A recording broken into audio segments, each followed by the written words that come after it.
Hi, this is Jim and welcome back to my YouTube channel. At ito nga yung MediaCon yesterday at 1 PM ng That Kind of Love Grand Media Conference. At kinuha ko lang yung mga gusto kong parts kasi ang haba-haba niya, guys. Let's watch this. I will also take this chance to invite all of you to please support our premiere night on July 4 sa SM Mega Mall. Sana po sabay-sabay natin. Ayun na nga, so July 4, SM Mega Mall, guys, yung premiere night. Ako, reaction ko, kinilig ako. Kinilig. Tapos, nakita ko sa okay ko dito ah. Ano yung sena? Ano Oo nga, gano'n kasi parang feeling ko mas less pa yung stress ko last year. Gano'n sa mas okay ko dito. Totoo yun, ramdam rin namin, David. Ayos na. Ay, kinilig ako. Talaga kayo na ba? Kayo na ba?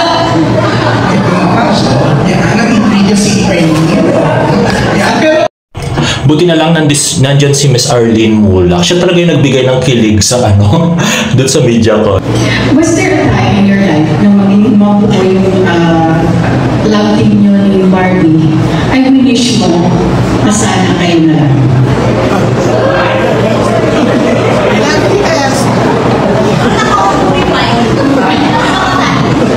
Barbie, huwag ka makialam ha, Barbie. Ang tanong ko para kay David, nakiwalay ako sa'yo. Ano ba yung question? Paulit ko. Pag-rephrase na, Jayo. Baka mas na-debate ko dito after. Ano daw, David, is there a time na naisip mo na sana kayo na lang? Sana ako.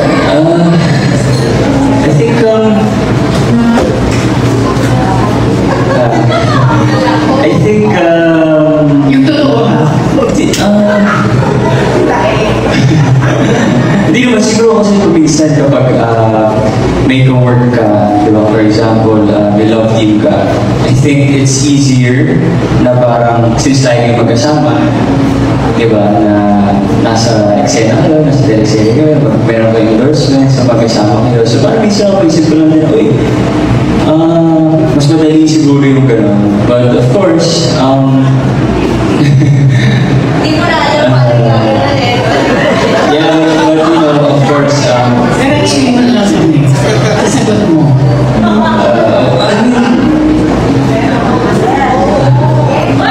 Oo naman, syempre, yung mga ganun naman talaga. Ikaw ba? Ayun na nga, so si David parang hirap na hirap siya sagutin na yung kung iniisip niya na sana maging sila ni Barbie, mga ganun. Hindi, iba yung tanong sa akin. Di ba po, iba po yung tanong. Hindi ako satisfied sa sasagot niya. Hindi po. Oo, parang hindi pinahikot-ikot niya eh. Hindi tayo sa tuna naman, so nagsabi naman siya. Meron namang konti. Meron namang konti. Sabi namin, oo naman. Sige, tanggapin ko na. Barbs, kung halimbawa lang wala sa buhay mo si Jack, posible bang may love ka? Gusto ko din babalik ko. May commercial!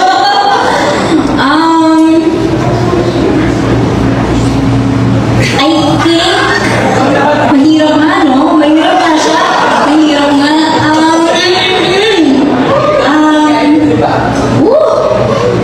Para sa akin, sisigundahan ko si David. Mas madali siguro ang magiging trabaho namin as love team kung kami talaga sa totoong buhay. Pero siguro malaking bagay kasi na we've built this very strong friendship within the love team, within the partnership. Kaya hindi na rin ganun kahirap for the both of us to work together. And to answer your question po, na if single ako, is there a possibility? Sinong makakapagsabi, hindi ba? Siguro, ask me again when we get there, tita. Kasi sa ngayon, I don't think I have the right answer to that. Nice answer. Naku, si si Barbie pa ba, sobrang galing nang sumagot sa mga ganyan. Imposibleng hindi kayo, magkainawan sa isa't isa. Am I right? Pero parang bago ka sumagot sa pagkasabi nila, parang siya si Mila sa dapat kayo. Papunta ulo. Panawag coach.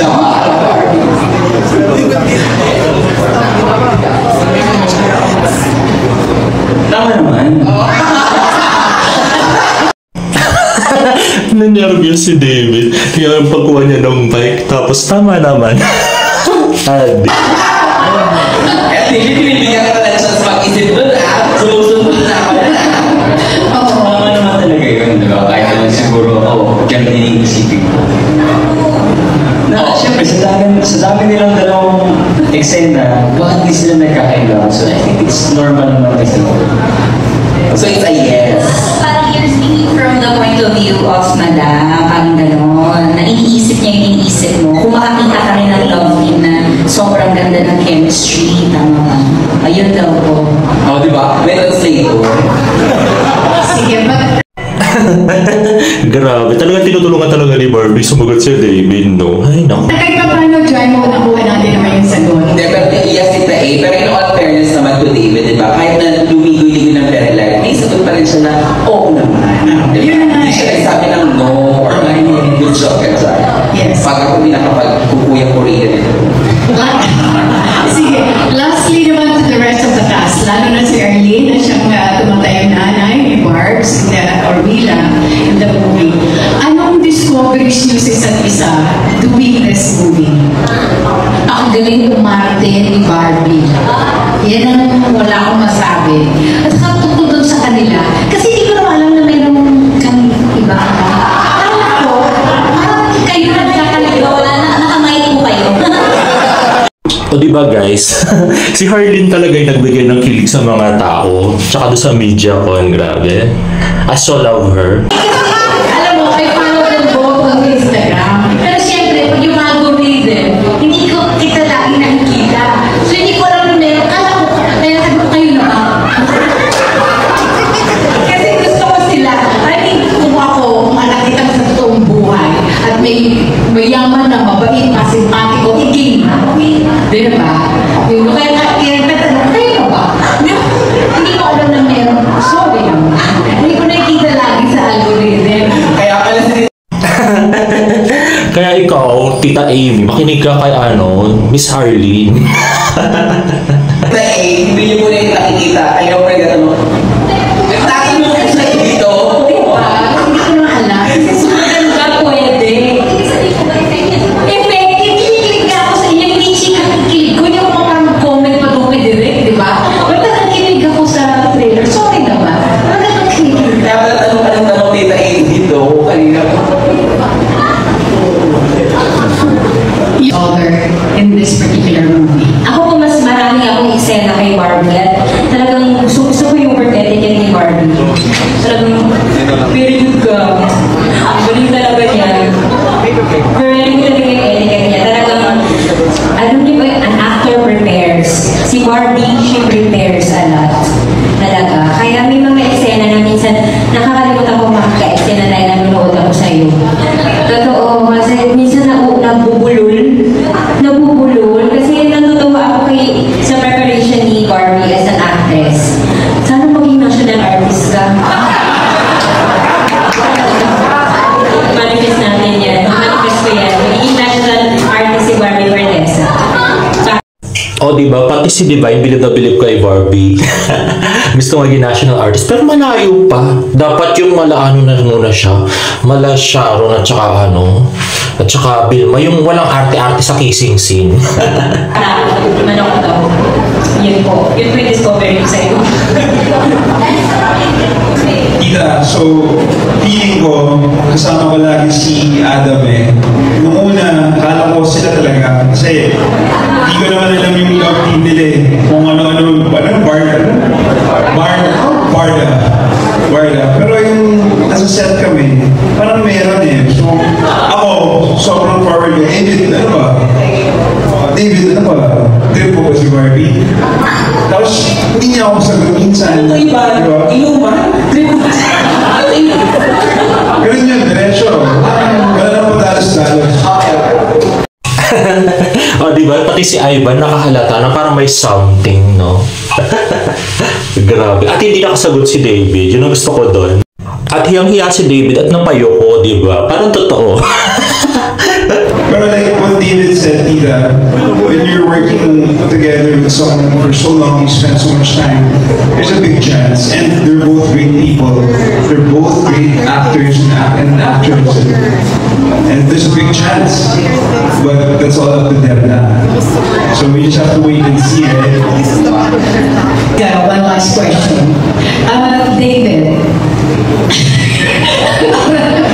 Okay. Nagugulat si David eh. David.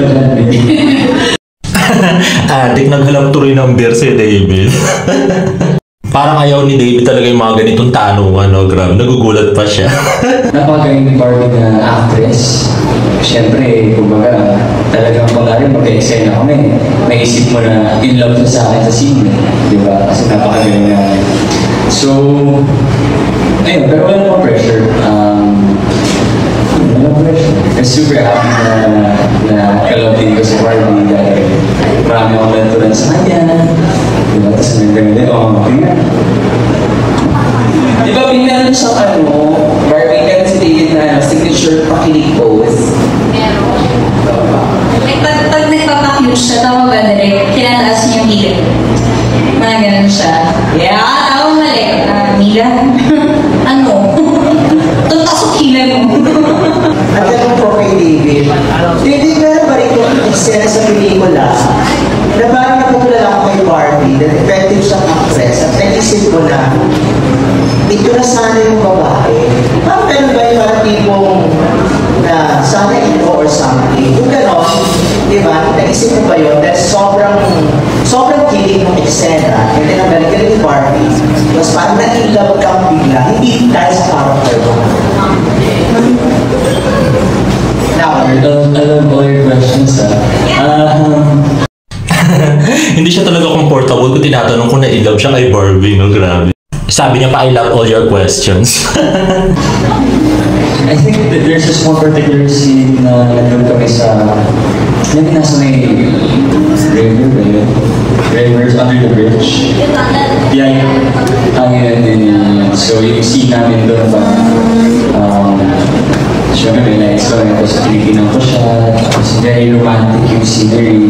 Tapos parang, uy, siyempre, I think as an actor, kailangan mo talagang to make it seem like it's real. Like you really have to feel feelings, diba? And hindi lang din naman dun sa particular scene na yun. I think even in Maria Clara and maging sino ko, I always feel things whenever I work with Barbie. So, yeah. ikaw naisip mo ba na nabimisip mo siya hindi dahil ka-eksena mo sa kulit dahil parang feel mo na po siya. Parang feel lang, sabi niya gano'n, wala din parang gano'n. May mga gano'n naman, di ba? Si Barbie naman talaga, ano yan, maganda talaga, masipa, perfect material talaga siya. It's for it. Bakit perfect ba ni Ivan? Oo,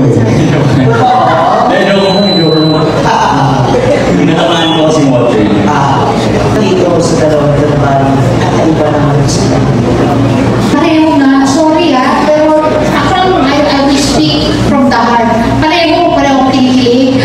Tapos sa shooting namin, kinikilig ako sa kanilang dalawa even off-screen.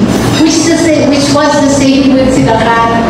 So, pareho, nakakilig. Kaya gusto ko matuloy. Pero, ano naman, no disrespect to your love.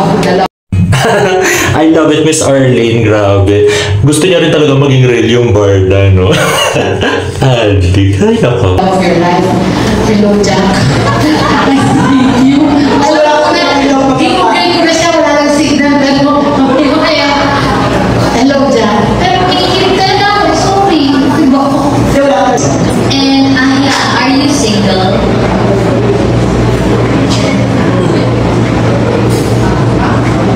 Are you single? No, you are. Are you?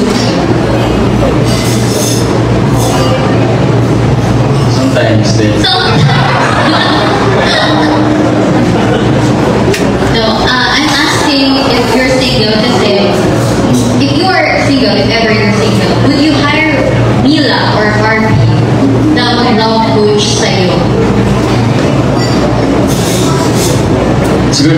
crush mo na secret.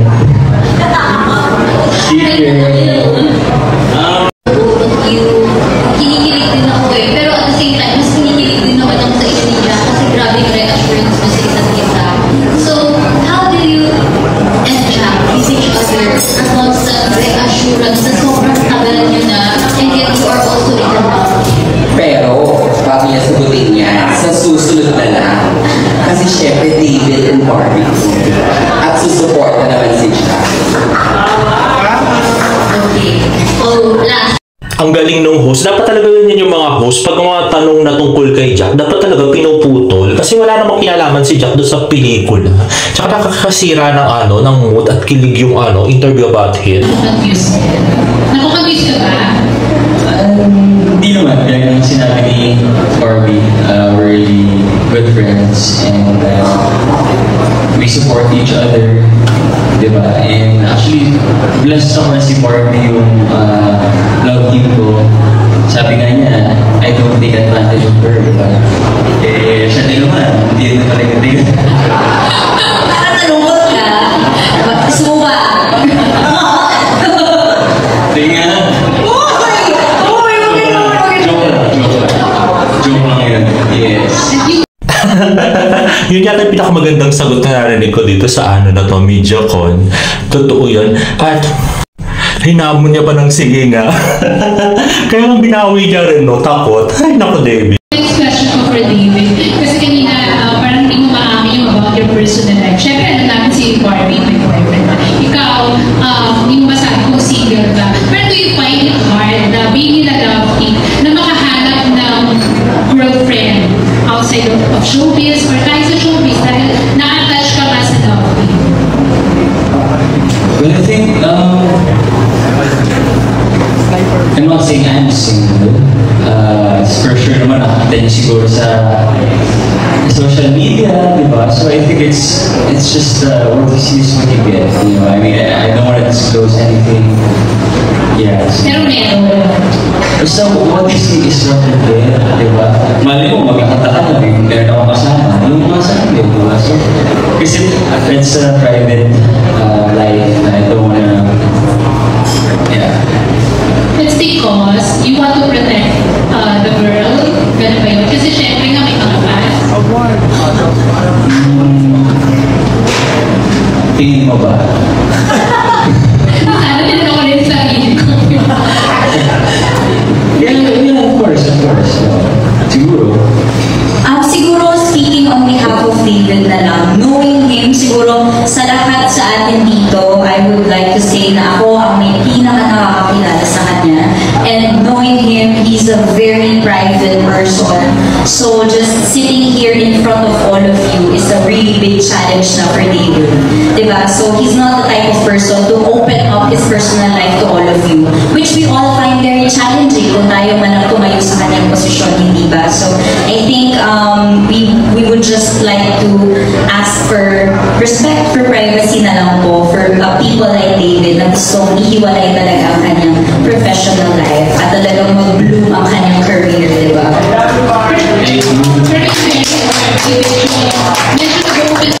Ayun na nga, Barbie to the rescue na naman. At actually maganda rin talaga na iwasan ni David yung pag-spill out nung details about do sa relationship niya with the girl. Kasi talagang nakakasira doon sa career niya. At saka maraming bahong pwede ungkatin. Physically, ano yung nakaka-in-love sa isa't isa? Physically. Sige na, alam ko naman. Sasagot ko lang eh. Siyempre, maputi. Mahilig ka sa maputi? Ano ba? Maganda. Oh. Ano ba? Sexy. Sexy. Talito. Ganda ng buhok. Exactly. Matangkad. Kapag. Yes, yan. Mabango daw. Ako ulit. Physical, nakakagustuhan mo kaya. Kay David, paano? Yung physical quality na nagustuhan ko kay David, siguro yung kanyang biceps. Nakita ko yun nung maging sino ka man kami kasi lagi siya nakasando. Lagi siya nakasando. Malaki ng katawan niya kasi lagi siya nag-workout. Nakikita yung biceps niya. Diba? Na-experience ko yun kasi diba natulog kami sa kama. Kasi nung magkatabi kami. Naramdaman mo yung mga busy. Oo nga. Sana all Barbie. Sana makita ko rin sa personal, no? Yung mga busy. Charot. Okay, nandito sa oray mo ganun mo. Tatabi kayo sa kama.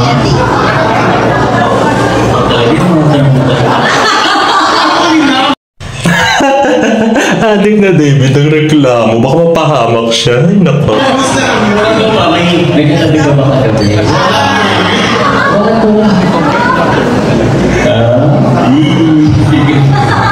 Thank you! Easy kayo. Meron ba talaga? Ang sama na tingin sa akin. Sabi ni Drake. Sa premiere night na lang natin. Malalang, pupunta po ba kayo sa premiere night? Kasi ang hirap kung di na nila papanood, hindi nila aabangan. Ayun na nga guys, so wag na tayo masyado mag-hopya sa kissing scene. Mukhang wala na naman. At yun na nga, ang napansin ko dun sa interview ay very sensitive si David with regards to questions about his love life. And also kung may gusto siya kay Barbie or kung pwede niya magustuhan si Barbie. So yun yung mga kryptonite questions ni David Licauco. Kasi yung isa nakakasira yung sa career niya, yung isa naman makakaganda sa career niya. Kaya lang pwedeng makasira naman sa relationship niya with the girl. So yun na observation ko guys. At medyo iba nga yung yung oral ng Barda ngayon. Hindi na sila ganun nakakakilig. Wala na masyadong touching from what I see. Hindi katulad yung sa maging sino ka man, may touching pa doon at akbayan. Pero ngayon wala na talaga. Pero sanayin na natin yung sarili natin guys. Mukhang paganyan na talaga yung mga Barda ngayon. Pero nakakilig pa rin naman. Buti naman yung mga nag-interview at saka yung mga ibang cast kagaya ni Miss Arlene Mulak, mga nakakakilig yung mga sagot nila. I really love it. Anyway guys, if you like this video, please give it a thumbs up and please subscribe to my YouTube channel for more Barda updates. See you in my next vlog. Bye!